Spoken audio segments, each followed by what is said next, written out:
Great to see you here. Did we meet before? If not, do not forget to press the subscribe button so that you will be warned about our new videos.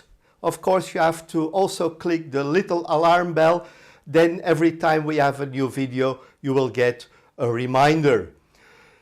In this video, I'm talking about project management, but project management related to finance. And we have to look into projects and their strategy. It's very important to understand how we link projects to the company strategy, and of course how we link finance to our projects and how do we use financial parameters to evaluate our projects.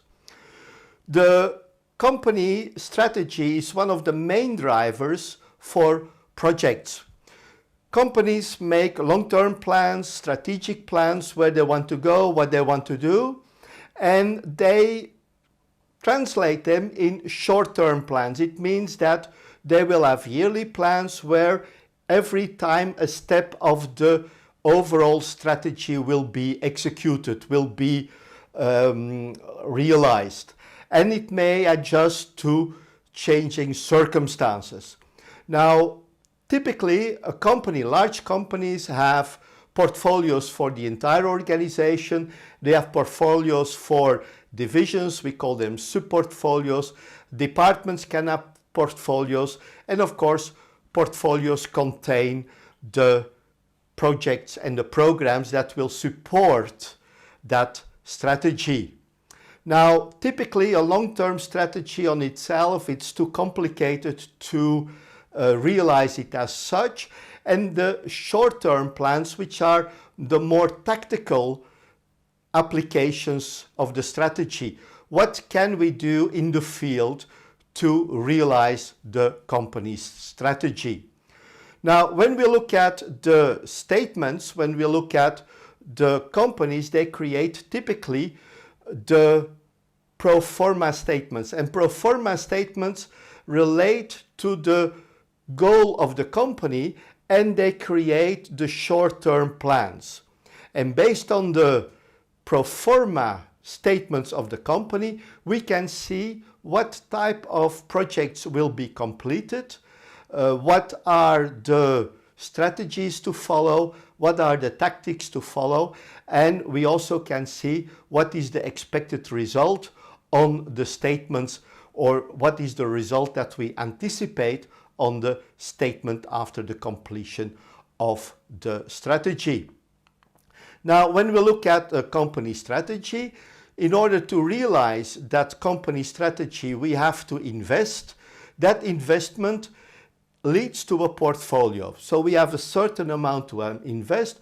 We have portfolios, sub-portfolios, but we also find here programs with projects. We find sub-portfolios with programs and projects.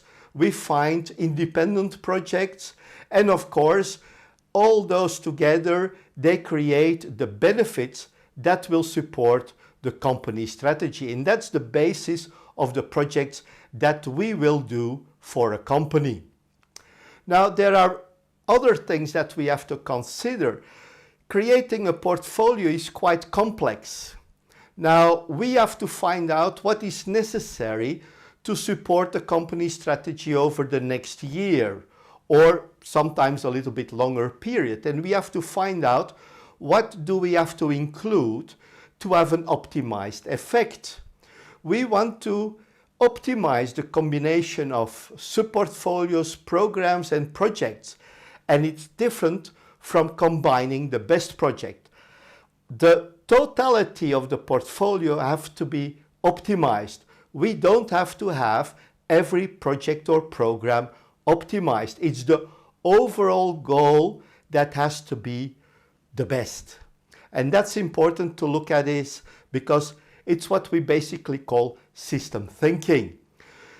Now, we have the portfolios, we have the growth of the company, but we also may have other parameters that will bring projects into existence. There may be some process improvements that are necessary. When we have processes, we may find bottlenecks. We can find, let's say, optimization of certain parts of the production, like quality improvements, all things that are not really necessarily related to the growth of the company, but they are very important improvements. We also have to look at maintenance. We have to look at the reconditioning of existing installations, replacement of items. All these things are also very important, because without a good infrastructure, you can forget a good operation. And of course, without good operations, there are no profits. We have to look also at legal changes. For example, in Europe, we had recently the GDPR rule that had to be implemented. There are some production rules that have to be followed according to legal standards, and there may be other items that have to be adjusted too. And of course, we also can think about reorganizations within a company to improve the operation of the organization and remove, in fact, the items that are costing money, that are not bringing any profits, and that can be a very important project. All those projects will also create more room for growth, because they will be, in many cases, reducing costs. Reducing costs means you have more budget to focus on the real things of your operation. So, another presentation. I hope you liked it. Do not forget to subscribe. Click on the bell to be informed about other videos. And what can I say? I'm looking forward to seeing you in our next video. Thank you and bye-bye.